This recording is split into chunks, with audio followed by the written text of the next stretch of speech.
GM. Hola, hola, hola. Me llamo es Hermi. Welcome to the stream. You said Where's manga? Where's manga? I'm looking for manga in the house. Okay, dude, you're starting the stream out of pocket already. This is it's Friday. Here we go. You look like it's a Friday. You look like you're ready to go hit the links after this. It's Friday, man. I woke up early. I got out of bed at 7. I've been up for a little while already. So, yo, what up, JVB? Good morning, sir. Yo, JVB, leave me alone, please. Yo, how was your week been? We had our stream on Wednesday. Pretty chill day yesterday. I feel like not a lot happened, but again, I feel like there's like a lot of small stuff that just kind of adds up and builds up that we're going to talk about. But how's your day been? Week's been good. Just getting a little house chores done, cleaning up, little cleaning for the summer, and then yeah, just NFT wise, I mean, just planning out NFT NYC. So for a lot of you out there, you guys are probably going to NFT NYC. Gonna meet up with quite a few of you. Some of you definitely not gonna see. Yeah, just getting the itinerary. Getting the itinerary kind of scheduled out and whatnot, making sure I have everything in order. Reserved my parallel pack yesterday, so yeah, we're chilling. Yo, happy Friday, Sten. Thanks for joining us, TroopCon. If you were actually a #1 fan, you would have listened to our stream on Wednesday, but we know for a fact that you didn't from the Discord, so don't mean to call you out, but oof. GM Pitch Dark, thanks for joining us. Yeah, it's getting ready for NFT NYC, man. It's coming up on us. We're basically 2 weeks away since we start traveling out and everything and flying out. And yeah, I got a lot of stuff to get done, like in real life, just to get ready for me to be gone for that long. Because my wife's gonna be headed out to California at that time, so we're both going opposite parts of the country. Yep, she's spent 3 weeks in California for a veterinary conference thing, and then I'll be in New York for a week. So gotta make sure everything's in order before we head out. And yeah, man, it's just there's a lot going on. Projects are starting to finally release details for their parties. They're starting to release, their you can claim tickets and everything, which we're going to talk about the Moonbirds fiasco here in a bit, which kind of hits close to us a little bit since we're both Moonbird holders. Hoot hoot. But yeah, but before all of that, let's jump into our normal start for the show. Let's look at the market and how it has been doing the last 24 hours. So let's look at the top gainers for the last day, and not a lot sticks out. I guess you could see, so BAYC is up like almost 40%. They've had a run, and they were up actually more. Like the 1.34 floor is down from what it was earlier. I think this morning or last night they were like at 1.8. Like they're pretty high up there. They've been going on a nice run the last few days. Yeah, I think I've seen them at 1.6. Honestly, I didn't expect them to do these types of numbers. I saw the project kind of coming out. I thought they were a vibe, like art-wise, style-wise. Definitely a vibe. Yeah. The name BAYC, like I thought a lot of people could get behind it. Yeah. We'll kind of get more into those later in the stream. We're gonna compare those, and some of the newer projects can kind of get some vibe checks and our thoughts on them. So we'll save some of that until then. But then also on here, I see something for you, Proof Grails. Those are up 35%. I guess people are gravitating more towards the Grails now. I think there's a little bit of speculation there, just because Kevin Rose sometime this week, he said like big partnerships are coming, or big things are coming for the project in total, Proof, Moonbirds, everything. So little bit of speculation and hype there from the Proof guys. Yeah, absolutely. Anything else on the gainers list stick out to you? Hey, yo, that Vayner Sports Pass hanging in there. It's hanging there. It's hanging in there. If you guys don't know, that is Gary Vee's brother. What's his name? AJ. AJ, right? Yeah.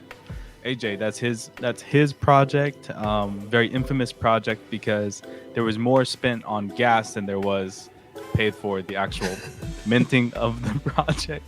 In terms of like just total, it wasn't just a little bit. It wasn't like 1-to-1, barely over. It was at least 3 times as much paid in gas, right, than there was for the actual minting price. So that one, yeah, a bit of a recovery there. See them hanging in. That happened quite a while ago. Shout out to Mechaverse hanging in. Mechaverse. Yo, Murray down bad, 0.23, yeah. 0.49. Accutars might be up a little bit because they have the airdrop, and we'll talk a little bit about that later. And they're almost back to an ETH. That's good to see. We got a lot of Accutar holders in the chat, and us included in that as well. So I'm looking forward to getting in and talking into that and seeing what the airdrop's going to be. Am I crazy, or did Flipstop Finance change their font for? No, you are not crazy. Okay, I thought I was. I've been looking at it all day today, and I can't. I didn't know if I was crazy, if I'm just having one of those days. But I'm glad it's not just me. And all right. That's good to know. Let's look at the flip side. Let's see what is down for the day. And again, GM Schiller, shout out. We've got a lot of these, like, it's kind of expected. Like, did anybody expect Zombie Town Goblin Girls to stay high, right? Like we expected these to go to zero pretty much. These are basically the copycats from the Goblins. The GoblinTown.wtf, right? We started to see all these projects come out. They're just the copying whatever town.wtf, Goblin X whatever. Like they'll have their short-term pumps, but eventually they're going to be zero, right? So this is not surprising to me in one bit. Does anything stick out to you on outside of the the copycat projects? Anything else stick out to you here? Yeah, I mean, those coattail projects, in terms of projects just kind of riding on the success of other ones so quickly after, right? Like in succession. Yeah. I mean, they never really last. I can't name one that has really lasted long term. You kind of have to be somewhat original, from that first time, but then, give it a month or two, sure, you can copy Goblin Town and probably be somewhat successful, but you can't do it like 2 weeks after they come out. It's just it's impossible. So F's to those projects. Let's see, what else do we have on here? We have Quirkies is probably the first big project on that list. They're at number 3. They're down, but this is with an asterisk. They're down because I think they just had a claim or an airdrop for all their holders. So they have a secondary collection now that has another value to it. So that's the reason why you're seeing that drop there. They basically, whatever that drop is, they got the value in the other NFT. So that you kind of take that with a grain of salt. You gotta protect the bags there, Taggy. You gotta protect the bags. I don't own any Quirkies. I don't got no bags to protect. Sir, I saw your alt wallet. Okay. You have a bag of Quirkies. Which one? I got you. So, no, but other than that, I mean, there's just kind of irrelevant projects on here. Besides Chimpers, I mean, Chimpers is not irrelevant. Big following behind Chimpers. There. But honestly, at a 2 ETH floor, being down 12%, I mean, that's just the way it goes day to day. So yep, day to day, absolutely. All right. Well, let's hop into some updates. We've got a lot to get into. So the first one today, Coinbase NFT, which they're still relevant. Apparently, they're still around. I didn't know they were still around, but hey, they're here. GM Law Dog, thanks for joining us. Coinbase NFT released this morning. They had some new features come out on their platform. Were you able to take a look at this? Did you? And I guess, did you look at it? And do you even care?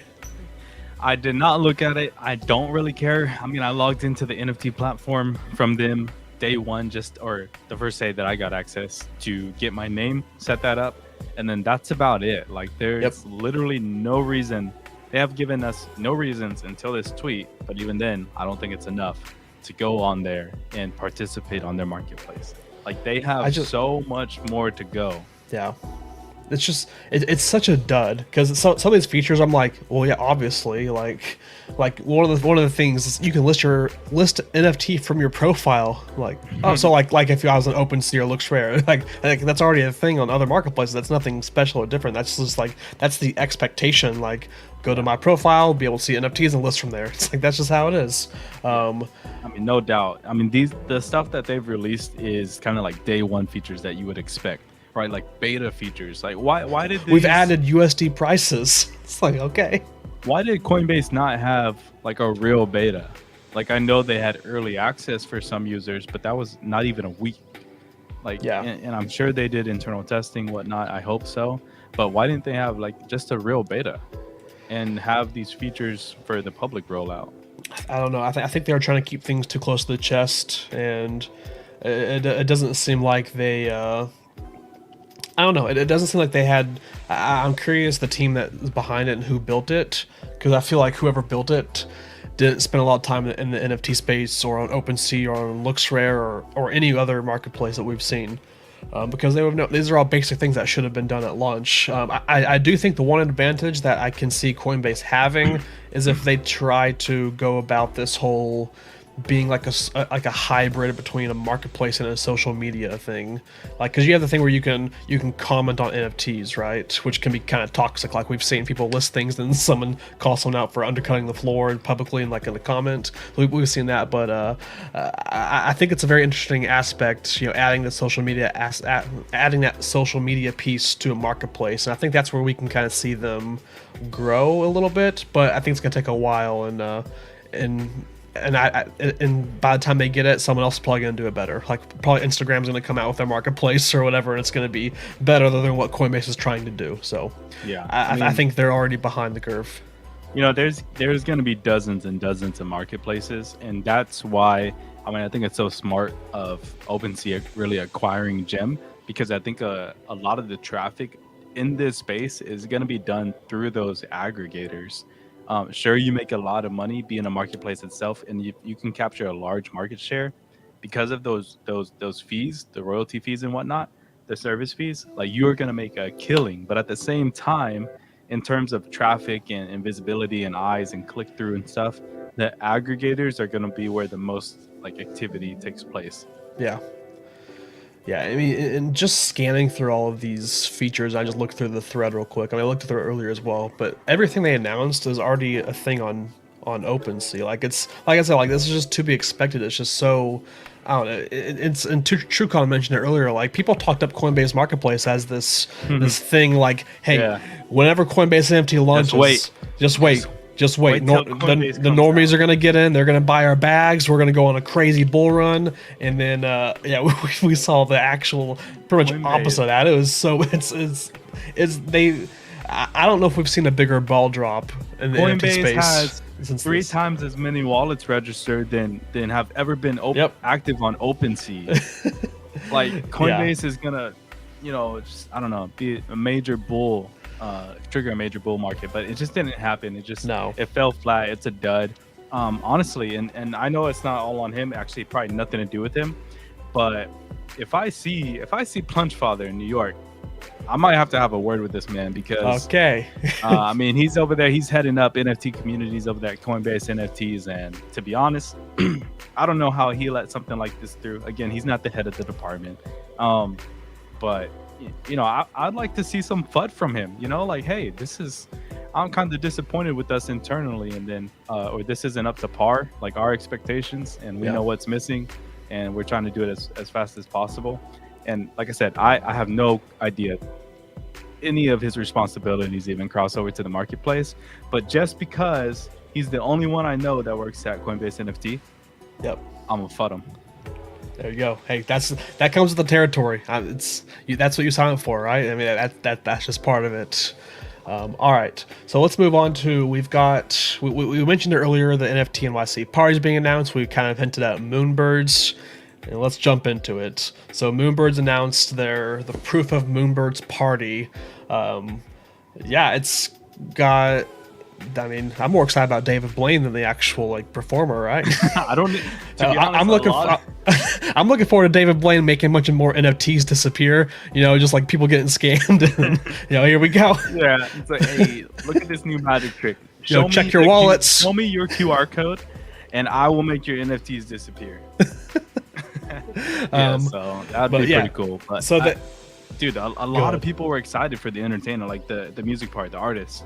And maybe I'm just not in the in crowd, whatnot. I didn't know who the guy was, who the band was at all. So I kind of feel like I don't deserve to go to this party.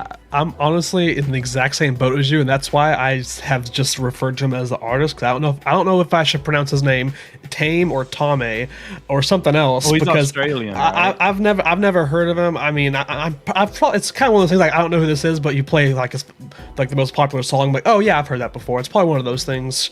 It looks like we're getting fudded in the chat right now by like Drew Con and Harry and if it ain't like JVB. Luke Combs, Morgan Wallen, those guys. I mean, obviously George Strait, the king of country. Like, if it ain't those guys, then I don't really know of them. So I don't know why you could be mad at me for that.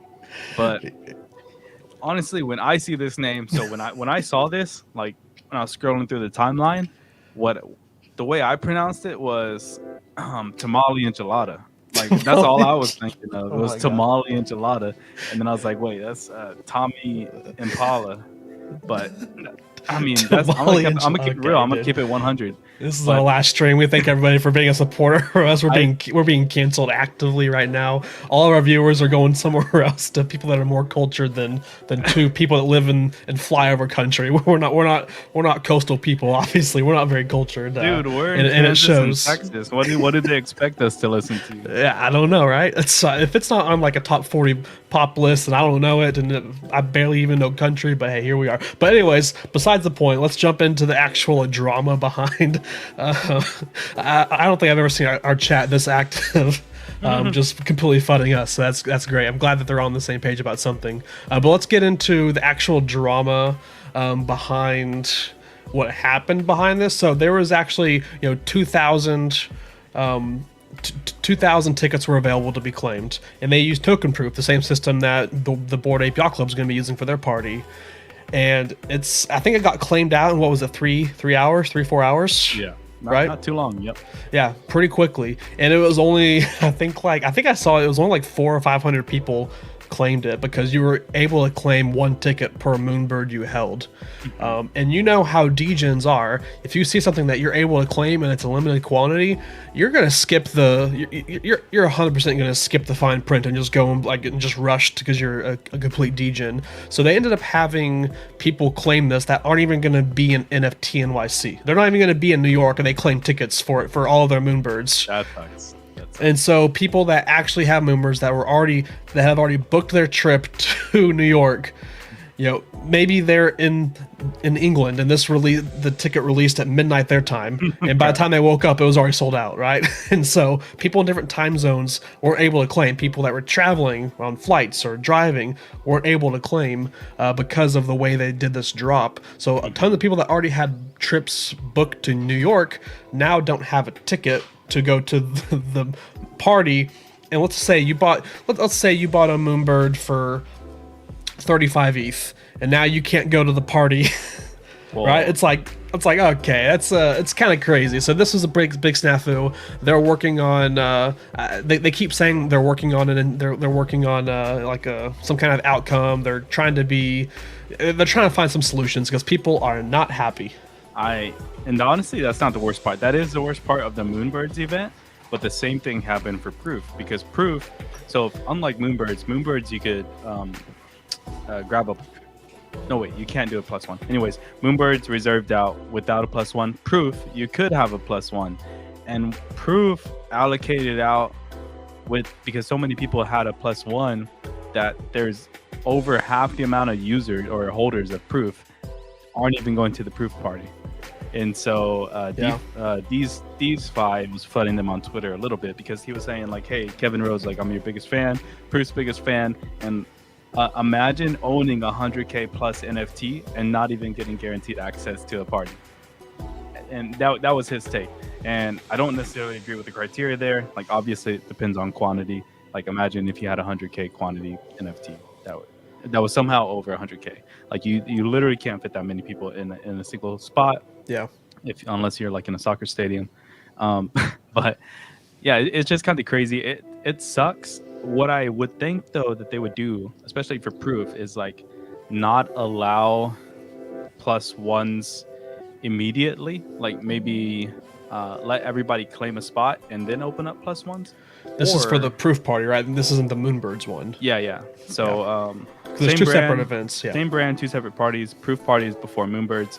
The other way that I think people could do this is like reward holders for holding for such a long time, right? One thing that they could have done is like taken a snapshot of addresses that, let's say, of Proof Pass holders who have held for since December. And they said, if you held for over 4 months, right, you get a +1. Or new holders, it's only you. I mean, it's just something like creative. And there's not a perfect solution to these types of things other than like no plus ones and first come first serve, right? That's pretty much the only fair way. But if you guys don't know, a lot of these events are being hosted by Token Proof, and it's just shout out Token Proof, no free ads or whatnot. But they do. This is what the app looks like if you guys haven't registered. Let's see if it will focus or not. I don't know. Yeah, there we go. So this is what the app looks like once you get your tickets. I know you're not going to see it in detail, but you essentially go onto their website, you register, you connect your wallet. You're not signing anything, or you're not sending a transaction. You're just proving that you own that wallet via signing it, and then it connects it to your phone. But your phone you don't even need a wallet on your phone. It's just the app, and it has this safe link to where then I redeem my tickets, and it's stored in the app. Once I go to my ticket, there is a QR code. That part I don't think I can show to you guys. Maybe you can show it.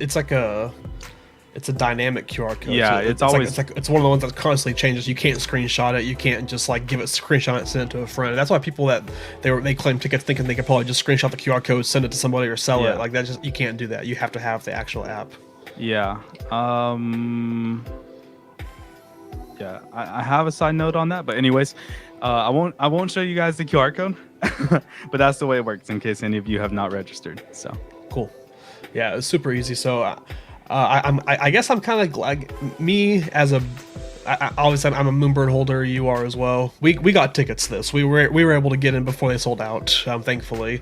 But also me as a Bored Ape holder, I'm kind of glad this happened because I can imagine the FUD that if Bored Apes would have done this in a similar way, what would have happened? Like because Bored Apes already get FUDded just at any chance. So I hope that the BAYC team is looking at this and saw how this was rolled out and try to find a better I don't know about a better solution, but some kind of better way to make it more inclusive or fair for people of all time zones, of people that are traveling and just being ready to claim it, instead of just like a hey, by the way, it's live now, go claim, a kind of a surprise thing.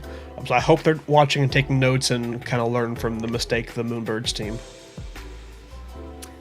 Yeah, I mean, hopefully projects learn going forward.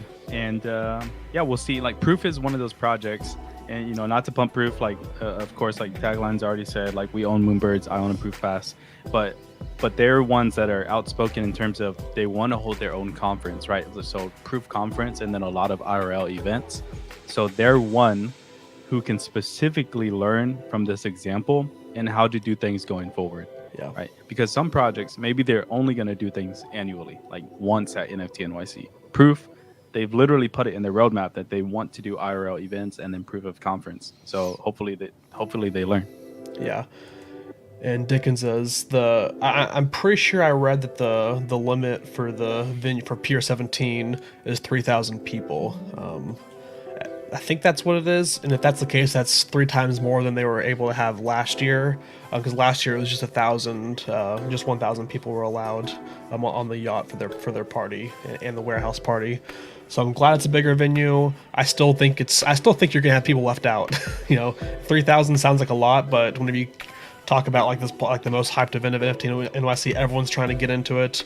Even if you don't have an ape or a mutant, you're going to try to get be someone's +1. You're trying to borrow someone's code. Like people are going to be trying to get in. So that's going to max out pretty quickly. People are going to be left out.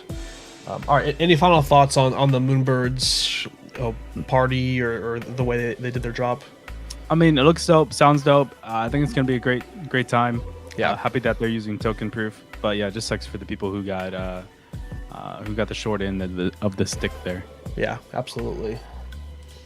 All right, we've got our next little news note. So, Unstoppable is giving free, basically crypto NFT blockchain domains to all women in Abu Dhabi. Jeremy, what's this all about? Yeah, so Unstoppable Webs, they've partnered with quite a few NFT projects or communities already to give out free blockchain domains or credit. But this is in collaboration with the investment office over there in Abu Dhabi. And this is just like a nice gesture for a place that's kind of struggling right now, or like in terms of women rights and whatnot.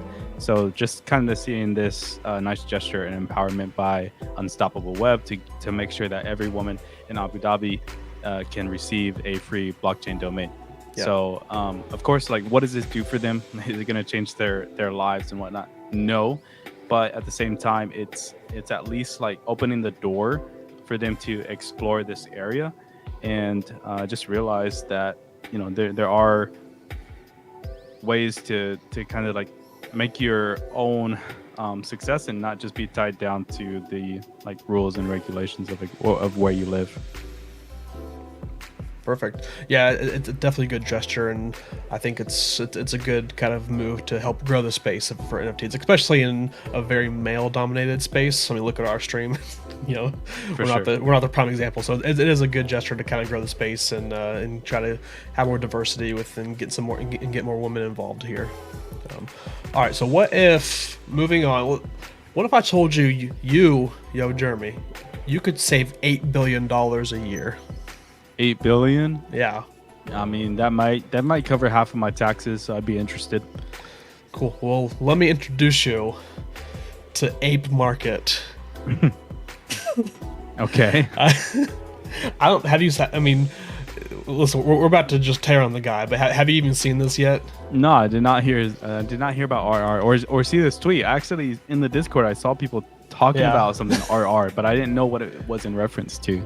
If JBB's in the chat, I'm sorry, his blood's already boiling just by seeing this tweet on our stream.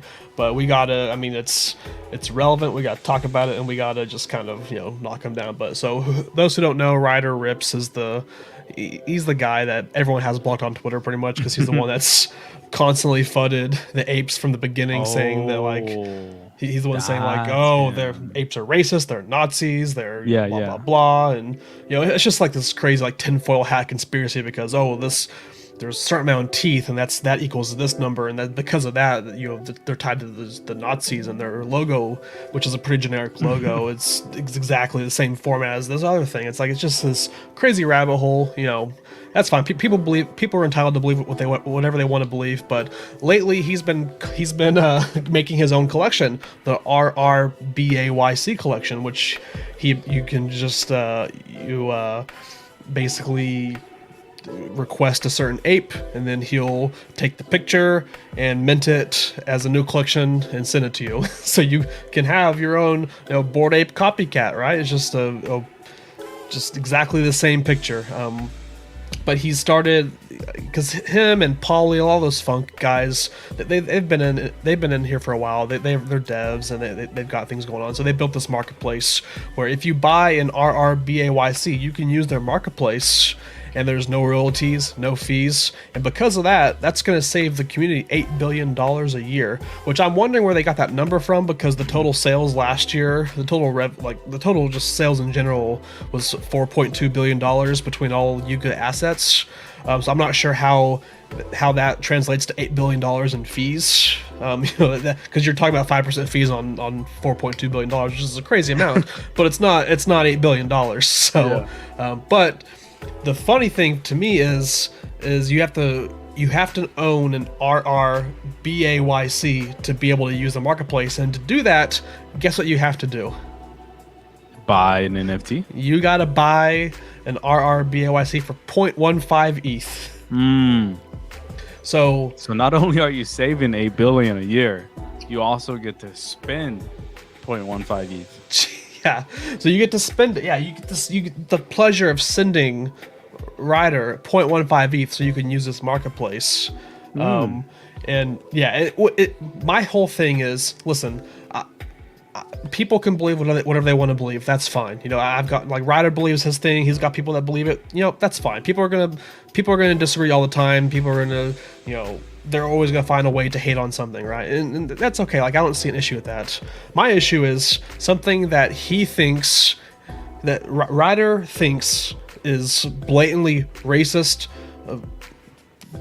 like associated with Nazis and anti-Semitic and all of this stuff. He believes that the Bored Apes are that. Like, he legitimately believes that, and now he is using their likeness to profit over $2 million if he sells them all out. So it's something that you think is inherently racist. You're now using it to make money off of, right? Which I'm like, that I feel like he's already been discredited with his. You look into his past, he's done so many things like in his past that discredits him. And then this on top of it, I'm like, okay, this dude's a clown. He needs to be clowned on and needs to be shunned from basically all of the NFT community, because he's just. The guy's just a cancer to what people are trying to build, right? But I wanted to get your thoughts on all of this going on, and if you've seen it. I mean, it's just strange, to hit on a project so much, or FUD it, or spread around rumors, which even if you believe they're true or they're false, whatever, just to open up and develop a marketplace and still promote them that way. Because if you hate it so much, or if you're against it so much, or the fundamentals of which they stand on, like, why would you build something that promotes the interaction and secondary activity of it? It just doesn't make sense. Yeah. And but I guess given his history, given his past, and in my opinion of the guy, I guess it doesn't surprise me much. Yeah. But yeah, I would hope that nobody takes it seriously, or nobody uses it. Or pays him the 0.15 ETH to use it. Oh, people are paying him. I was curious. I checked, because you can go to his website and check like an ape number, and I checked my cheetah for ape, and someone already claimed it. Someone paid Ryder 0.15 for him to copy my forever cheetah ape. So I think it's kind of funny, but here we go. We don't need to spend too much time on that. I just kind of wanted to, it's FUD Friday. We got to FUD something, so that's an easy target for us and for most of our listeners. Yeah, solid math there as well. Yeah, 8.2 billion and 8 billion in fees. Yeah, that's absolutely. All right, we have, so staying on the whole theme of Bored Apes, we've got some more news in the Bored Ape scene. GQ released an article yesterday, all about Bored Apes, basically saying Bored Ape is going Hollywood, and there is a full article on GQ about basically the IP behind Bored Apes. So they're gonna be coming to movies and books and albums and shows. Talking about Jenkins and Seth. I was about to say Seth Green. Rogen. Seth Green, not Seth Rogen, and Seth Green. All these people Dogg. using, Snoop. All these people using their apes and their IP to, go mainstream. And I just thought it was nice to have a, it's kind of going more mainstream, so we're seeing this more often. I do think it's ironic that you see the Bitcoin logo there, which. It's not really, apes don't have anything to do with Bitcoin because it's on Ethereum and everything. But hey, we're at least making progress, right? Yeah, for sure. I mean, it is cool to see this in the GQ magazine. I didn't read through every single word of the article, but just having that exposure in general. I mean, GQ is still big, obviously. My boy Jimmy Garoppolo, big fan. Anyways, I'm not sure why Hunter wasn't in here. Hunter, GQ, Bored Apes. I mean, can you tell me a better match? Sure, absolutely. There's one line item in here. I want to see if you agree with it. There was one quote that in the article said, Rolexes are in the past. The new Flex is an Apple Watch with a Bored Ape picture on the background. Yeah. And what's your take? Do you think that's, hey, are we moving to that time that these flashy watches are going to be replaced, not necessarily by Bored Apes, but something similar to that? Yeah, I mean, there it is. He's yo. There she is, right there. There you go. You're gonna be very popular in New York and be flashing that around. And I gotta have the mutant on there as well. Absolutely, yeah. Gotta have the mutants, the puppy. You gotta have the Moonbirds. I've been rocking the Moonbird for the last month or so. Yeah. Big fan of Moonbirds. Everybody should go. No, just kidding. But anyways, just honest opinion. I am very torn on the subject, and I don't know how long we're gonna talk about this, but I love the ingenuity and the minute details and the craftsmanship that goes into a real watch, right? I think it's art. I think it's beautiful. It's so well executed, and they're luxury watches for a reason. Yeah. But at the same time, they limit you so much. And the assets that you can display with the digital watch, such as your Apple Watch, I mean, they can be many Rolexes, right? And but used to have luxury watches like the APs and whatnot. Yeah. And so not that many NFTs are worth as much as that. So it's just give and take, and I think it just comes down to the person's taste, just personal opinion and taste. I would love to go out and buy a couple luxury watches and wear them to, maybe a wedding or something, right? Special occasions. But for me personally, day to day, every day just going out, I love just wearing my Apple Watch, all the features that it has with it, and then just displaying my NFTs, because it's a good like conversation piece as well if people happen to catch a glimpse. And then if not, if you strike up that conversation with them, be like, this is an example of my NFT. Now, are you the type of guy that do you have your watch face on at all times, so it's always showing, or do you have to tap it to have it show, or flip it? Mine is the one that's on all the time, but to be honest, I go back between that one and just my normal like day watch face. I was about to say you're probably the guy that like taps it and just tries to get people to look at it like oh, let me excuse me right there, and just like flash your Moonbird in front of them, see if you can get a reaction. Right now I just switched it to my NFT face. I haven't had it on there for a while, but because I work with the team in Australia, like I like having the clock to show me what time it is over there. But anyways, would I be a buyer of a Rolex still? Like if I wanted to go out and do that? Definitely. I don't think that they're dead.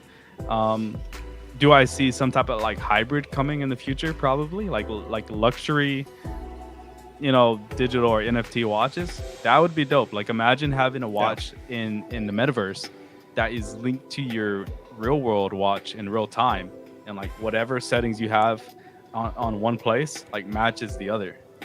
That'd be kind of neat. Are there time zones in the metaverse? Is it its own time zone? So it's like, hey, we're going live today at 2 p.m. Eastern, 5 p.m. metaverse. It's it's always game time for me. It's always game time. All right. So moving on. Do you have any final thoughts about? We talked probably too much about the watch part of it, but any more final thoughts about the GQ article or anything about that? Yeah, I mean GQ when GQ NFT maybe. Yeah, probably. And then also just maybe they make it like a subtopic or a section of theirs kind of going forward, right? And that would be the real win, in my opinion. Not just like a one-off article when things are kind of hot. Actually, they're not. It's kind of bearish, but not just a one-off article is actually making it an ongoing section of theirs, and just seeing updates of the projects that they mentioned like that. That would be cool to me. Cool. Well, when the new door closed Wednesday night, the merch AIP failed to pass, so to everyone's shock and surprise. Feels bad.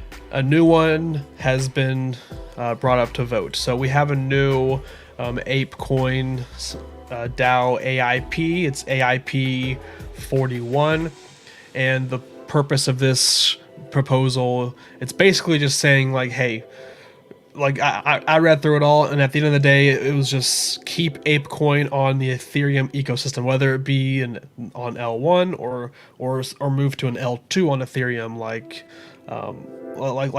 Poly or Optimism or Arbitrum, like any of those. Like keep just whatever you do, keep it on Ethereum, and that's the new AIP. That's generally what it is. It's kind of striking down because we saw a lot of rumors from the DAO board, from people saying, like, quoting Yuga with it too. But what was it? Was it Avalanche? Was that the one saying that they were working with people on the board trying to move it to? They try to confirm like a rumor. Yeah, they try to confirm a rumor that they were working on it to move ApeCoin off of Ethereum to their system and other things. So then this Ape-Dow proposal is now being voted on, basically just saying, nope, keep ApeCoin on Ethereum. What are your thoughts on that? And have you voted yet? And if you are, or if you haven't yet, what are you going to vote for? No, I haven't voted because, like, for me, like, what's to stop another vote happening in the future, right? So, like, okay, move ApeCoin to an L2 or the ecosystem within an L2, because this isn't like a permanent thing necessarily. Like, I don't know how much binding this has on the future, right? Because for me, this would only be maybe they proposed to move to an L2, right? Then that's when you would vote no, not necessarily like this proposal here where it's saying keep it on L1 Ethereum. So for me, I don't know if it's useless or worthless.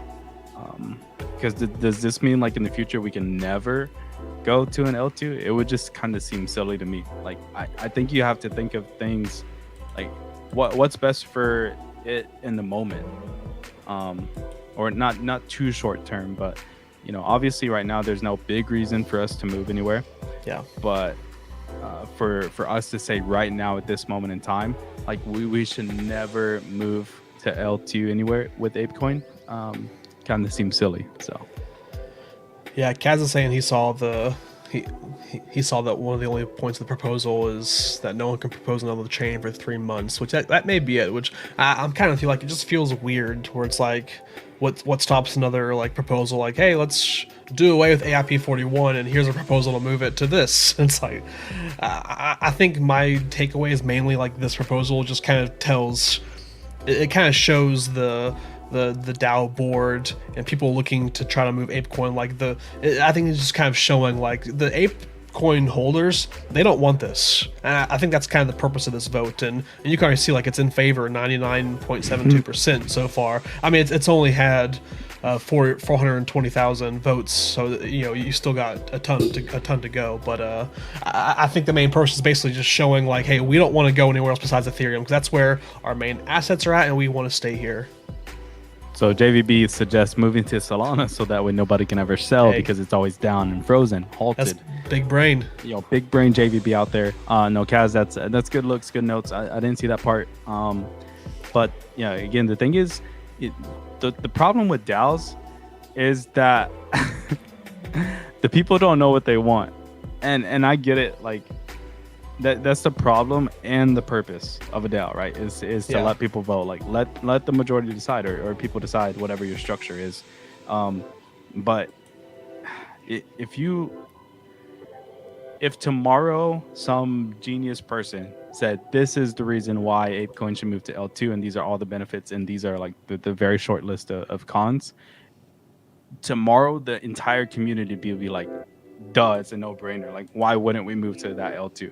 Yeah, because we don't know everything in the moment, so that's why it just kind of seems silly to me. So I'll probably abstain, but yeah, I'm not surprised. I'll probably do the same thing as well. Like I don't see this as like a worthy one to kind of vote on. It seems like it's already gonna, like I already imagine like it's gonna probably vote in favor like 98%. I really want us to find a proposal so far that I want to see a close vote. Like so far everything we've seen has been like 90+% in favor or against it.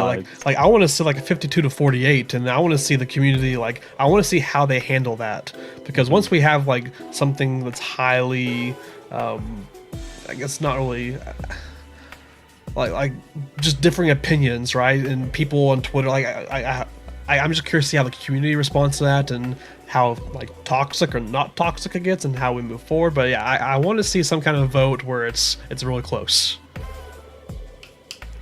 But all right, let's move on. We got so we talked about BAYC a little bit earlier, and I can and right now if you look at Crypto Slam the last 24 hours, they're at the top. So BAYC is the top, and then also at number 6 is this project called Leave Me Alone. So these are kind of, I mean, BAYC's been around for a while, like, well, not a while, they've been around for like a week or two, right? They've been around for a couple weeks, so they're starting to finally get a little bit of a pump. And then Leave Me Alone actually minted last night, so I kind of wanted to highlight these and get our little vibe checks on them, because it's something besides goblins, right? Finally something original is being, we're seeing money go towards something new and original that's not just a Goblin Town derivative. So let's first look at BAYC, and first let me ask you, do you own any BAYCs? I own or have zero. You ever? Okay, I own 0 as well, but let's see. So right now they are, let me just refresh it, get a new updated floor price. They're back up to 1.5. They were at 1.38 in the stream. Like they're still moving. Let me get your initial reactions of the looks, the colors, the vibe check, how we feel about the BAYCs. First of all, huge vibe. Like in terms, in vibe department, I'm talking A plus. Okay. Huge vibes. Love the color palette, the pastels. I mean, we've seen this work for doodles. Honestly, for me, like if you told me AB just test, like no floor price, anything like that, would I choose doodles or this? It would be this. Now with everything that I know of both projects, I would probably say doodles is the best long-term bet, just because obviously they're the most proven, they're longer term. But these are a hell of a vibe, bro, for sure. And yeah, the other thing is just they remind me of DK's type of art, right? In a way, like like a little DK art inspired.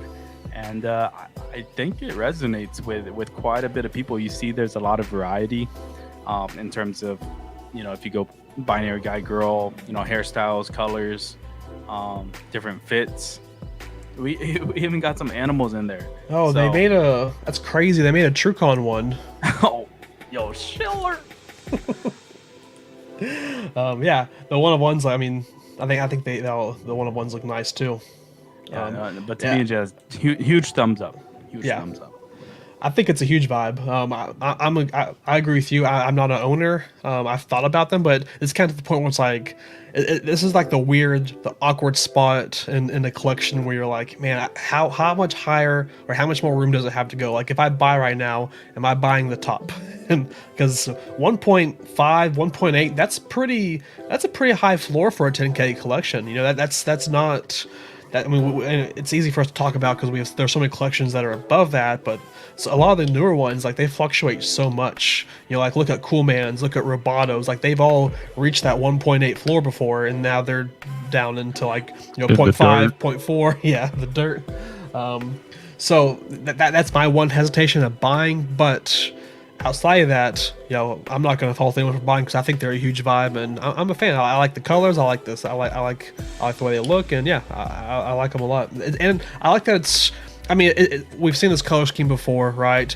But at least the artwork, like the people, the representation of it is more unique than, you know, it's not just like some cheap derivative where you see like, you know, there's not an eye off the side like a doodle, right? They actually tried to be somewhat original.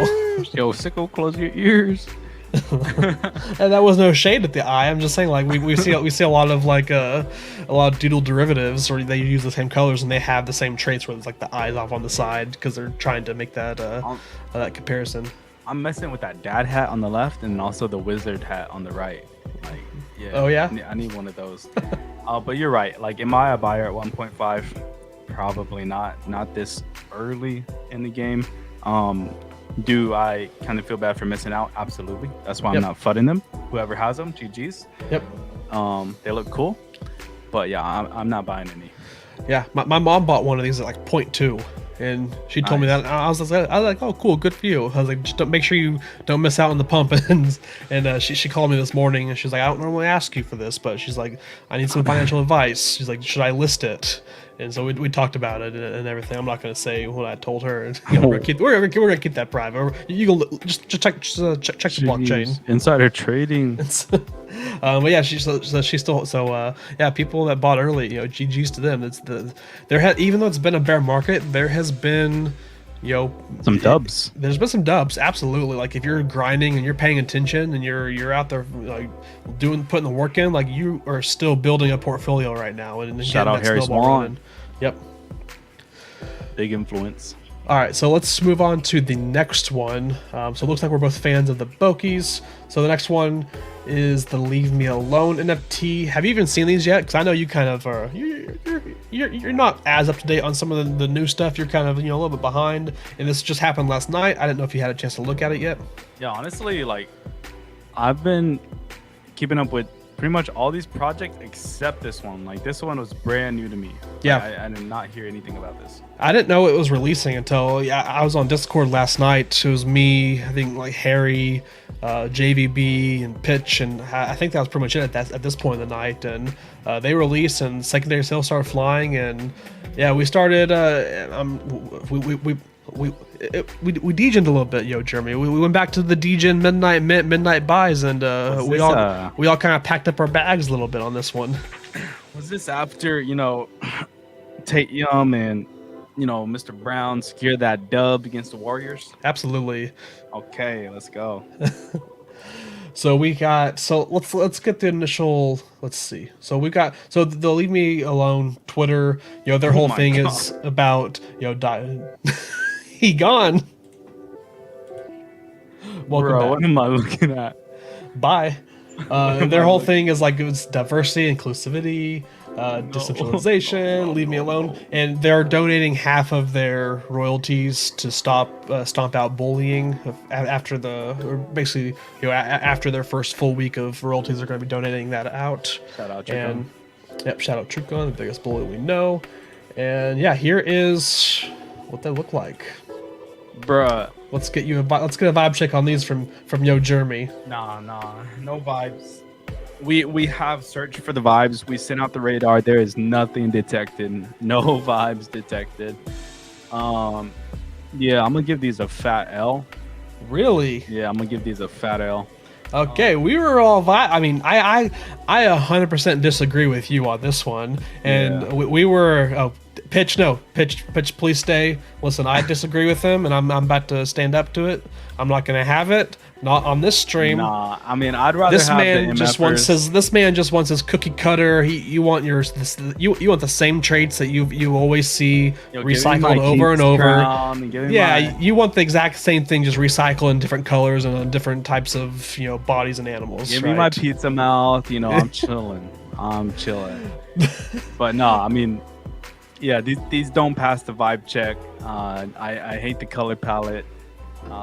Style, not a huge fan of either. Yeah, Really? I'd rather take like MFers. I'd rather take Misfit University. Okay, Over these for sure.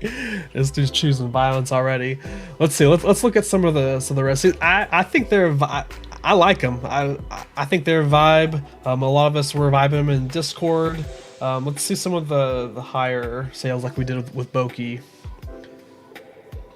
Let's see. And the opinions change. Plus we got I mean now collection confirmed racist.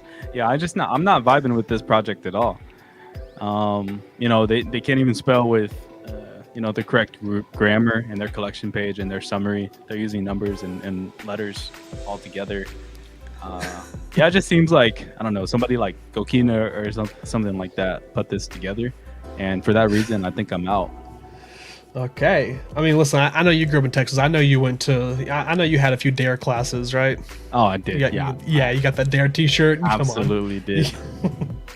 But no, this collection, though, I mean, even though you don't like it, I'm a big fan of it. It has lots of hints at kind of like cultural relevance. And it's not racist. Listen, okay. It's got a lot of hints at kind of cultural relevancy, a lot of stuff going on. And the rumors are apparently that Pussy Riot is behind it. The Russian band activist people. There's Snoop Dogg as well. Yeah, definitely Snoop Dogg. So again, take rumors with a grain of salt. I don't know if they're actually behind it, but yeah. Here we go. Pitch Talk says no cap. Yo, Jeremy's out of pocket. I don't know how I mean, GG's. I don't know how I could ever buy one of these. All right, let me change your mind. Let me show you the ones I bought. let's pump my bags because I think I got one that you would be a vibe that you would like, or at least a couple. But I mean, obviously, I'm not. I know not everything is about the art, but we're just taking this with from the perspective of aesthetics and just personal taste. So based off of that, that's what I'm saying. There are no vibes detected. No vibes. All right, here. Let me see. I picked up this one last night. I double checked. Like, oh, there you are. What do you think? Nope.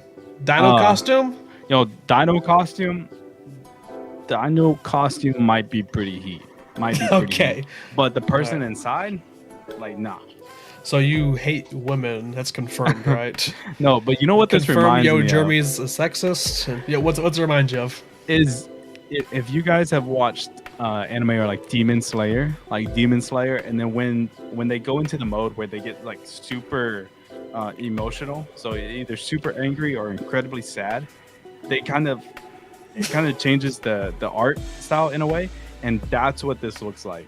Like incredibly, it's like the draft of a cartoon comic, and it's just bad.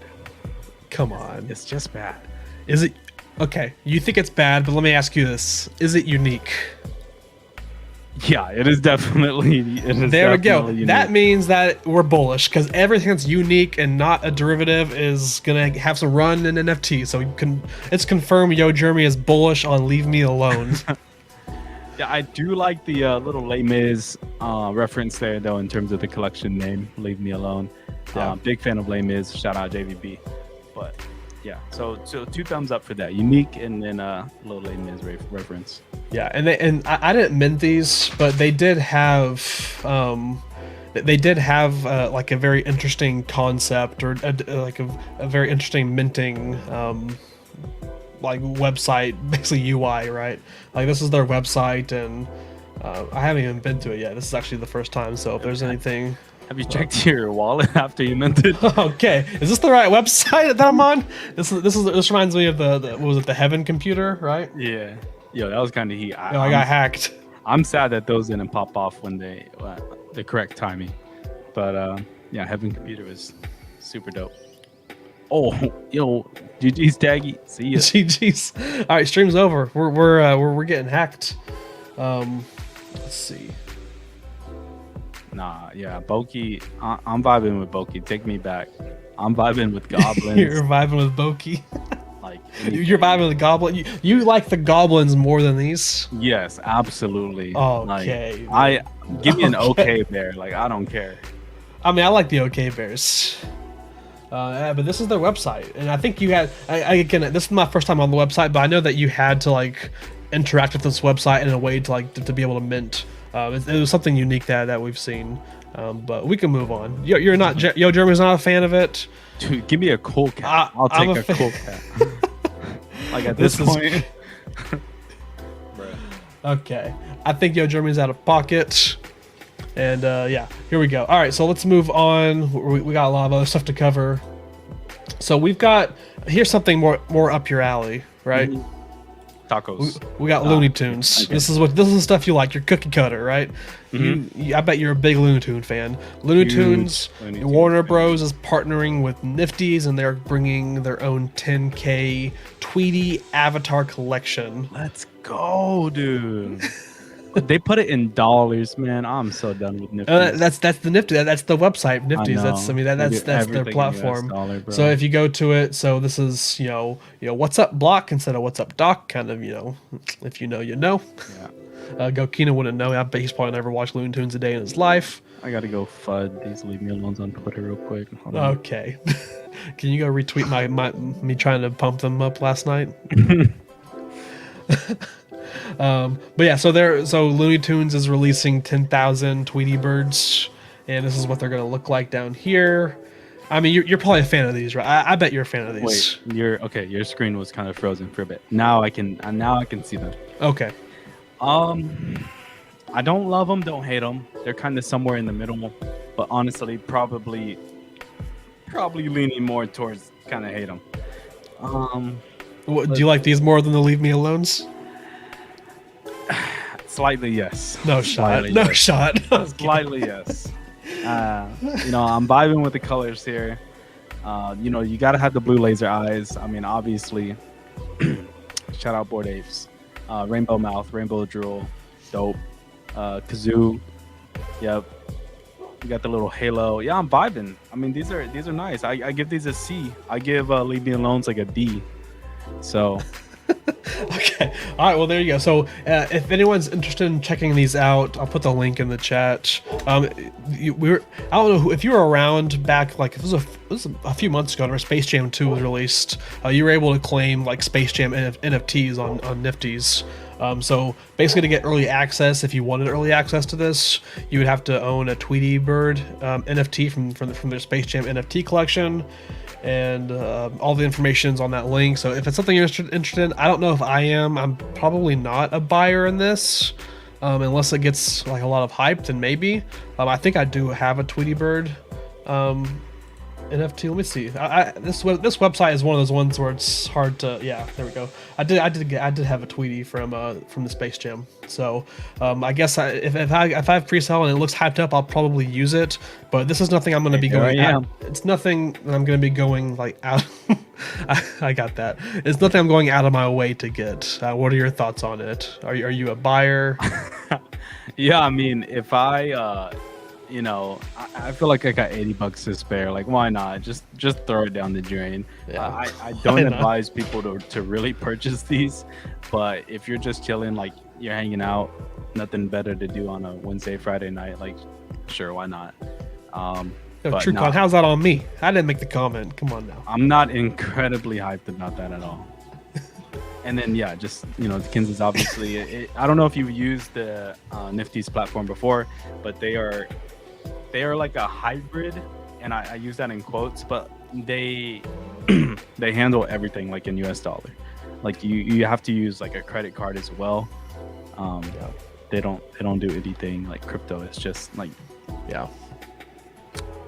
it's a really dumb NFT. It really, like, their system really targets people that, like, I guess, like, you whenever we say like normies, right? Like, it really targets like entry to NFTs. Like, this is like the step below setting up a MetaMask wallet and everything. Like, it's just like, oh yeah, here, just sign up for a profile, put in your credit card, and you can buy this. Like, that's kind of like the steps it is, instead of having to go through the whole crypto thing, how to buy ETH, how to transfer it from Coinbase to MetaMask, how to mint, what are gas fees. It kind of just tries to avoid all that to makes it better for the average person. It's a fake NFT. So, all right, moving on. So on Wednesday we talked about Yeezus, Kanye coming into NFTs. We got another big name coming into NFTs. Who? And I mean, some would say this is bigger than Ye. Oh, wait, who can be bigger than Ye? Not really, but we got Mariah Carey entering Web3. So she's got an NFT, and it's, from what I understand, it's not like a collection. It's basically one NFT. It's an auction for this NFT ticket, and basically, if whoever wins it or gets it, you get to fly with Mariah Carey on a private jet to New York. It's like, yeah, this is the Ty Lopez NFT pretty much right here, except this is Mariah Carey. So whoever's advising Ty Lopez also is on the advisory board for Mariah Carey. You can capture a bag of Mariah Carey's breath and just have it shipped to your house, like 1 ounce of Mariah Carey's air. Yeah, you can FaceTime her for 10 seconds. The chat thinks that you're already ready to buy this. Are you about to load up ETH and bet on this and win it? I mean, they're all convinced this is right up your alley. I mean, I guess they were reading the emotions on my face, but I'm incredibly excited about Mariah Carey. I think this is the one I've been waiting for. And so, yeah, sign me up, email list, do whatever. I'll dox myself. Like, I don't care. Just let me get a pass. Yeah. The only thing is, it's not going to be an ETH. It's going to be on GeoJam's crypto token Jam. So it's not. It's I don't even know what that. I don't even know what that is. Sounds made up to me. Sounds like a scam, honestly. But I've never heard of GeoJam. GeoJam. I'll let somebody go first on this one. I think Mariah needs a new advisor for this. But honestly, what's your thought on this style of NFT for that celebrities do? 'Cause we've seen this before, where it's like, hey, you buy this, or this is an auction, and you get this package. You get this experience that you get to do. Because I have my feelings on it. Being objective about it, like. I can't honestly call it a money grab, because they do have a certain value to them. Like, as a persona, as a person, like their time is worth an incredible amount. And so I get it from that perspective, in terms of, being able to consult with her, take a trip with her, do whatever, watch a movie, blah, blah, blah. Like, I get that, but it should limit the amount of potential buyers and the hype that it generates. Like, I would hate for somebody to overspend because there's a fake amount of hype there. Like they go out and spend 25,000 when realistically somebody would have not bid over like 2,000 for that. So yeah, people gonna do what they want to do, right? DJ's gonna DJ, super fans are gonna super fan, and honestly, if this wasn't an NFT, she could still do this, and nobody would know about it. Nobody would FUD it. So I don't think it should be FUDed, but yeah, I would be embarrassed if a lot of people made legit bids on it. Yeah, my thoughts on this style of NFT is just do a regular like auction. Like, why do you need? Why does it need to be an NFT? Yeah. I think it's just because it's people trying to catch on the fad, or maybe you'll probably make more money because you can take crypto. But I mean, it's just because there's not really anything. There's not a use case for it after the experience is redeemed. Like there's nothing really else behind it. It's just, I don't know. But maybe there. I mean, maybe there is. Who knows? This Like- is just me kind of thinking. But I mean, I just don't understand the point. Like just do a normal auction. Just say, hey, I'm auctioning off this this experience with yeah. Like I don't understand why it needs to be an NFT other than the fact just to join the fad and be different and try to capitalize on some of that. But that's my thoughts on it. I wish some of these things would just be more of just just because you can NFT it doesn't mean you have to, but yeah, I mean I'm down with it. I would hope that this doesn't go for an incredible amount. I know no shade towards Mariah Carey. It's just I would hate for this to be artificially inflated or pumped just because it's an NFT, like you said. Now, I do understand the benefits of it being an NFT in terms of showing like redemption status and then being able to see like maybe who these fans were years down the road, right? To be able to know when they bought it, who placed bids, whatnot. So there's a lot of things that you can record on the blockchain that could be useful information later on. But yeah, I'm I mean, it's a cash grab. Fly with me. It's a cash grab. I'm not gonna say it's a cash grab, but they're grabbing some cash. They're grabbing some cash. I'm trying to get some more information on it. I think it's live now. I was trying to see what the active. You trying to think about being the top bidder? Yeah, I mean, hey, there's a price for everything, All right, highest bid's $5,000, which was the minimum bid. So it is at the minimum bid currently. And let me go off stream so I can place my bid. All right. Cool. So we've got that. I think we're kind of on the same page of that. It's just kind of like, I don't know why. We have some other big news, more crypto related, rather than just some celebrity trying to come in and cash grab some money. So we've got Japan. When the news came out, they've become the first major economies to pass a stablecoin bill for investor protection. And we know that governments are thinking about this. We already know for a fact that the US government has already thinking about this and going to be probably doing something similar to this soon. So, but Japan's the first country to actually implement something. So do you have any takeaways from this? Well, just for the viewers, like the fallout of this, and you can see it there on the screen. So what this means is that stable coins, as we know them, would only be able to be issued by established financial institutions. So, not a team of devs, and maybe they're educated. Like they went to Harvard for like economics and whatnot. Maybe they know what they're doing, and they're releasing stable coins. Like let's say for an example USDX, right? Now they would no longer be able to do that without the right accreditation. So right, like Do Kwon. Yeah, so just established financial institutions would be the ones issuing stablecoins. I don't know how I feel about this, right? Like, sure, how do they govern that? Like, what's going to be the penalties? I'm just thinking in terms of the U.S. And then, do they even have the power to do that? Like, are they going to make their own blockchain? That this would be like an official stablecoin? Are they going to use existing blockchains?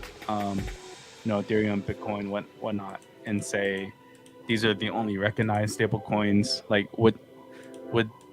how would they lead us to that? Are they going to say like, yeah, you can pay taxes in crypto if it's this official stable coin? Like maybe something like that. I don't know. Yeah, I'm curious what happens. I guess I mean I haven't looked into it too much, but like what happens to someone that already has a complete bag of a quote unregistered stable coin, like if someone holds USDC or something. Yeah, I might go to jail for that. Yeah, exactly. And that's what I'd be curious about, like what happens in the US too. Like what we're saying right now is going to be affecting us long term. So if you're not paying attention to things, I need to look more into it as well. But it's definitely stuff that we need to be looking into and actually paying attention to, because this is these are the things that are going to affect us long term in this space. non-degen stuff. Yeah, the boring is. I know it's boring. Listen, I know. Maybe we'll have like an off stream is just like, hey, I know it's a boring stream. Let's just rip it off like a band-aid. Let's just jump into the boring details led by Yo Jeremy because he's just a naturally boring guy, so it kind of fits him well. What can I say? And and then we could also talk more about the Leave Me Alones. All right, any final thoughts about this? I need to look. Yeah, I need to look more into it, but outside of that, it's. I think this is bound to happen, and we just need to start paying attention to it. Yeah, I mean, maybe they're just. It's like they become the real stable coin, and then we have like these, it's gonna be this hybrid between altcoins and stable coins. Those that exist right now, maybe they fall under a new bucket. They're obviously still going to be used. Like there are a ton of users within the blockchain economy that are here because they want to they want to interact the least amount possible with the government. So they would not be using these stable coins. So there's still going to be an alternative to exist. But what does that mean? What does it look like? So yeah. We'll stay up to date on that. Yeah, absolutely. All right, so we have some more government news, and this kind of directly affects. It's not really it's not really a mandate or anything, but the New York Attorney General came out and gave a warning to New Yorkers, basically saying, basically warning people about the cryptocurrency investment risks, and basically throughout this whole thing, they're saying, investing in crypto, you could lose a lot of money. People lose billions like in a flash. They're losing money out more than they're gaining money, and just kind of like this. It kind of felt like an almost like scare tactic to have people avoid crypto, and it kind of, I don't know. It kind of seemed off to me. Did you read through this and did you see this come through? No, I did not read the whole thing at all. I did see a couple people that I follow in terms of journalists and whatnot kind of report this on Twitter, but this just came out to me. I mean, the way that I read it was like, I don't know if this is for politics or whatnot, but the timing of it, after the US or the Luna thing, with the rise of NFTs, and with the crash of cryptocurrencies, Bitcoin and Ethereum all together, it just seems like, okay, how can we put something in the news to drive some traffic to this guy, right? The AG. So I don't know if he's just trying to hide something. Normal politics. That's how it came across to me. Yeah, and I mean, I feel like it's definitely like, we talk about back pumping all the time in NFTs.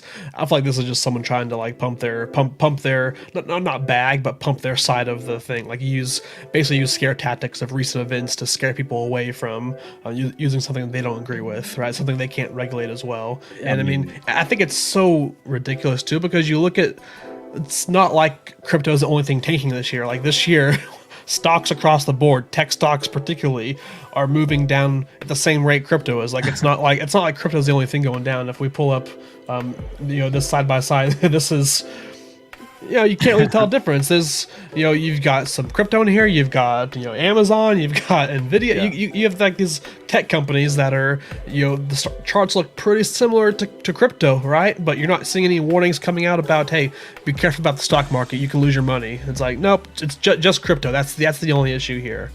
So I think it's definitely pushing a narrative. Yeah, it's just kind of funny.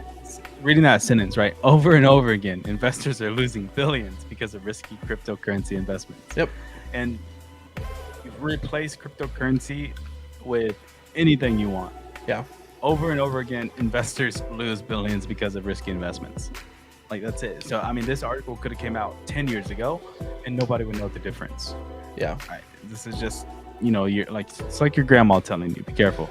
Yeah, I mean, this is the same state that they basically were paying. One of their things came out of how much they were paying to renovate a train station, and they were paying like $60 million to have an escalator put in. And it's like, I'm pretty sure you could probably get that cheaper than $60 million. But so I don't think these people are the best at giving financial advice, right? It's like, okay, it's definitely pushing a narrative. I would take this with a huge grain of salt, and I'm not taking this too seriously at all. The only thing I am, I guess, taking seriously is, we saw the charges come on Wednesday for Nate Chastain. That's the one thing I'll be watching is, I don't care about this part, but the part of them actually prosecuting people and going after people, I want to watch that. Not that I'm in trouble or anything, or I'm this guy's out of pocket. not that I'm in trouble, but I think that's gonna have more of an impact on our stuff than this little announcement or release statement is. All right, well, we have a few more. We're getting towards the end. We have a few quick kind of just news and notes to go through. So first, if you own a Ghost comic NFT, the claiming is now open for the free physical copy. You have until June 8th. Here is, I'll put the Twitter post in our chat. So if you have the Ghost comic NFT, make sure you claim that before June 8th. And I think that's actually gonna be a pretty dope physical comic. Could be kind of cool to have. I don't think you're a big physical comic collector with a lot of these, but I kind of like the whole physical thing and being able to display it. And I have one, and I'll be looking forward to claiming it. Yeah, I mean, I think it's cool. I don't own any, but I think it's just cool in moderation. You might be a little weird if you have 50 Ghost comics laying around. Yeah, I just got one. Is that within your right? Absolutely. It might be a little weird. I don't know. Sure. Next topic, AccuTars. We got some airdrops coming. So and this is why we've been seeing the pump of the AccuTars lately. So we are seeing some airdrops on the way, and I think basically everybody gets one airdrop. Mega OGs get one airdrop, and then they have these different teams, Team Titans holders, they get 3 airdrops. The Plains trait holders, they get 2 airdrops.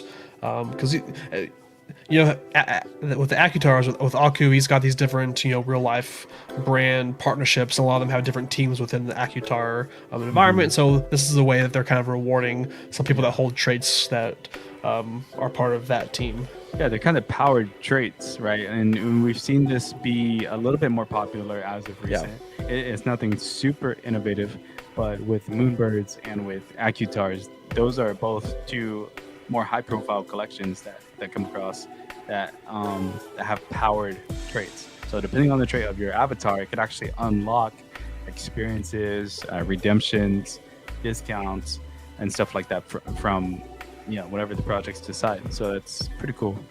Yeah, absolutely. Bored Apes has never done that.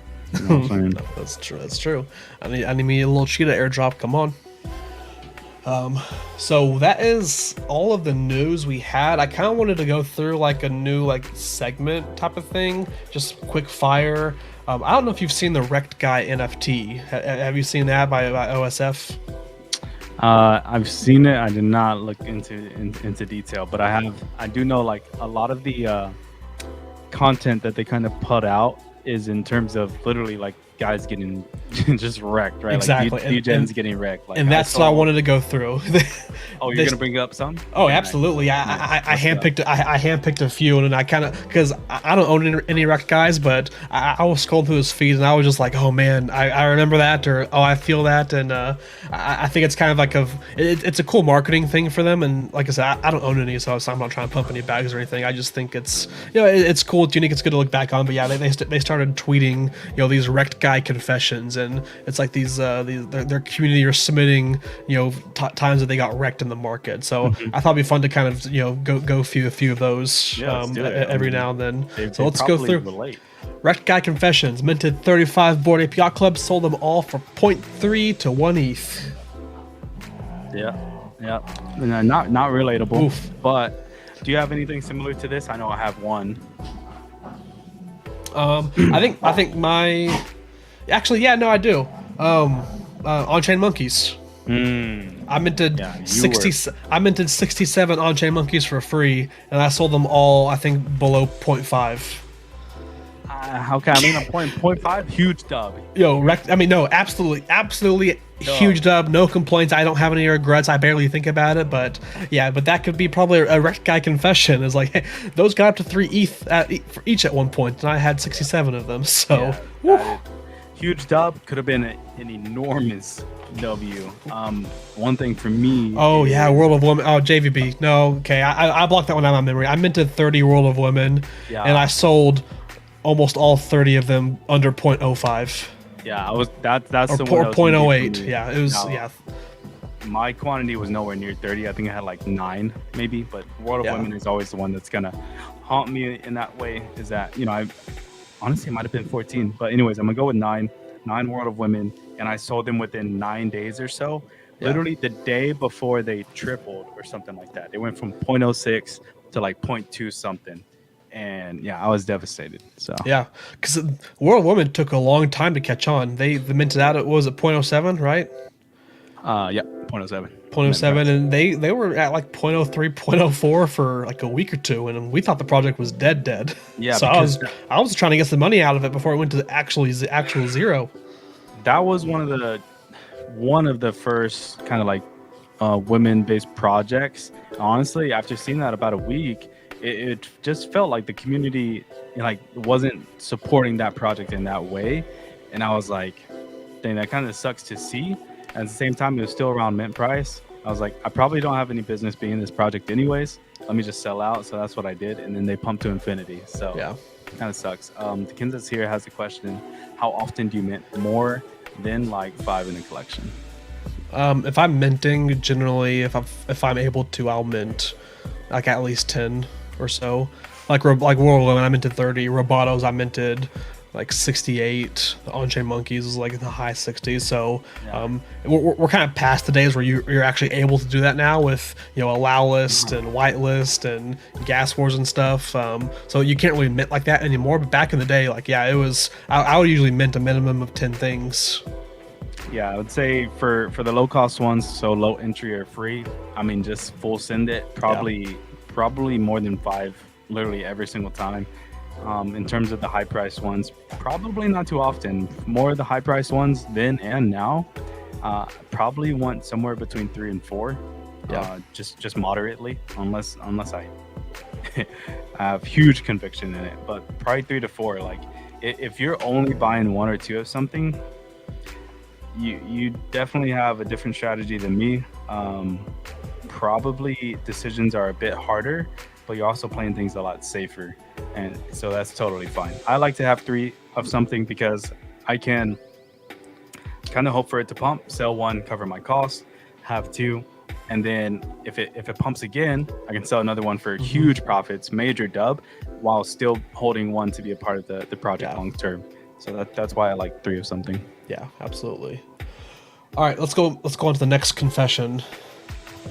I sold a Doodles on the second day at 1 ETH, thinking it's a creepy project. I think about it every night before I sleep. That was not too bad either, but that's oof as well. Just because of the thinking, like it's a creepy project, and that's why he sold at 1 ETH. Yeah, this kind of reminds me of Jeremy fudding the leave me alone. The leave me alones. You're gonna be thinking about this every night. Whenever these are at 10, 15 ETH, you'll be thinking about it. All right, let's move on to the next one. No doubt. This one's rough. Met Vitalik and full team in 2014 at a bar in London with 20 people for an angel investment. Was going well until someone took center stage, started talking about impending collapse of corporations and the rise of DAOs. Decided against it. This person had a chance to basically get on Ethereum on the ground floor, and didn't do it because someone was sounded like a doomsday person. Was like, this guy's crazy. Never mind. Yeah, that's tough. I mean, I can't say what I would have done, obviously, but just knowing, having the opportunity to meet with Vitalik, you would think that he'd somehow convince you. Like it's got to be tough to say. Yeah, I say this without looking at the meme images we saw, but it's got to be tough if he's explaining something to you with that full conviction that he has, and then you still say no to him. Yeah. Couldn't be me. And you know how I know this person's from London? Why? How they spelt center. Center. Yeah, that's real. let's look at the next one. Received a 1 of 1 X copy as a prize in the super rare contest 2019. Sold it at 3 ETH. Thought I was an art genius. Ooh. Ooh, Zach, As we I know, Zach is in pain right now. Ooh, what would a 1 of 1 X copy go for now? I don't know. Well, the last one that sold was like, I think like a 1,000 ETH or so at least. Yeah, I don't know, but I mean a hell of a lot more than 3. Oh, yeah, a lot more than 3. You're looking at like a minimum of like 400 or 500 ETH, but probably in the thousands of ETH for an X copy 1 of 1. Yeah, probably, tough. You know, outside of Beeple, probably the the premier NFT artist right now. Yeah, that is tough, and that's why I mean, with art, literally with real like true art. I mean, it's kind of tough for these people. Like even X copy, he gets told his stuff isn't real art all the time. Yeah. From traditional artists, right? Yeah. Digital art, it's not art, whatever. Yeah. But that's why it's tough with that. Like that market, you just never know when somebody's career is gonna pop off. Absolutely. And that's why it's kind of NFTs are kind of cool because you get rewarded for believing in somebody's talent and trajectory and their pieces and what it means to other people. And it just goes to show you never know. Yeah. All right, we got our last one. We've got converted entire portfolio to ETH, which at the time was about $20,000. Debated between buying a BAYC or a fast food punk. Both were 4 ETH. Bought the fast food punk. First of all, kind of smell like broke when your entire portfolio is only 20,000. Okay, here we go. Anyways, yeah, that's tough. You know, buying a fast food punk over Macy, over a mutant. Yo, was this Steve? Because he loves he loves the fast food Moonbirds. And yeah, I don't know, man. It could have been Steve. Could have been that guy Steve there. Yeah, I mean, and this is a prime example why we always say, or why we're vehemently against these copy projects. Like they just don't last. So if you have an opportunity to buy something original from an actual team, or of some lazy derivative and they're the same price, just go for the actual original thing. It's got more staying power. Can you feel bad for the guy though? Like, no, I can't. This person's I mean, they're feeling bad, and they should, because they're a complete idiot. Because I don't know anybody that would look at those two projects and be like, yeah, you know what? I think I'm gonna go with the fast food punk instead. I don't know. Person, and we already named them. And he has a mutant, so he has an excuse. Yeah. So yeah, this is a good one. I'm sure the fast food punks now are 0 or. Maybe they're 0.2. I don't know. We'll see. All right, these are fun to go. I was reading through this on Twitter. I thought it'd be fun to go through a few on stream. Maybe we'll, if some more come out next week, we can go through some more next Friday again as well. It's a fun day to end the week off, to look at other people's misfortune and realize how down bad we could be. But yeah, we all have our moments. We all have our stories, but we all have them. It's cool to read these anonymously because there's a lot of toxicity, right? When somebody says this publicly, and then you see a lot of shaming, a lot of finger pointing and whatnot. Tagline takes care of them on the timeline, typically. But it's just fun to read these anonymously, and we can relate. Yeah, that's absolutely why they're popular. Just 2 more things that came through. Kind of during our stream is Cool Cats announced that there will be an accelerated hatching process available to Cool Pets. So if you do not wish to play the game, the text-based game, whatnot, to feed your Cool Pets, you can do accelerated hatching, which will cost milk. That's all I got for that. And then parallel, the claim time, the reservation time for your Pack Drop 4 if you are on the manifest list. They said that window was too short, so they have extended it till 3 p.m. on Monday. So yeah, be sure to get your reservations in if you are on the manifest list. Then one other thing, I don't think it's worth maybe showing my screen, but I'll send it here in the chat. Just as an example, and a crazy example, for those of you who don't know about NFT-Fi and no free ads, NFT-Fi is where you can either lend or borrow against your NFTs. And this is just a crazy example where you see an other deed was loaned out, or so he secured a loan for 80 ETH for another deed and has 90 days to pay that back, and the lender will secure about 7.69 ETH. And it's just a crazy world, like, and we're barely scratching the surface in terms of like what this looks like going forward. And it is risky, you know. It's not financial advice. I'm not saying go take out an 80 ETH loan, but this is kind of what's possible through this decentralized finance. Cool and kind of scary. So yeah, just an anomaly, kind of an example. So I thought it was kind of cool. Yeah, that's all I had. Any other final notes? Was that all you got? That's all I got, brother. Cool. Well, that is it. We're right at an hour and a half for the stream. Everybody, thanks for joining us this Friday. We're glad to spend this time with you. Appreciate you guys following us, subscribing, and watching us. Definitely made it more fun in chat having you guys flame us on not knowing who Tamale Enchilada was. Yeah. Yeah, I'll be educated though. In 2-3 weeks, I mean, I'll be the guy's biggest fan. Absolutely, I'll be front row screaming, "I love you! You're my favorite! Can I have your autograph?" Yeah, we'll be vibing. We'll be vibing, and yeah. But until then, we will be here back on Monday. Well, listen, no promises, but next week's shaping up to have our first full week of on-time streams with no mess ups. So don't quote us, but hey, we'll be back here Monday, 3 p.m. Eastern. Yeah, until then, you guys have a great weekend. BYOA, and leave me alone. Oh no. Okay, dude. Yo, thank you, everybody. Okay. Appreciate the love and support. Thank you for everybody who shows up early, stays late. Much love. Have a safe and nice weekend. Be on Alpha. Yo, peace. Peace.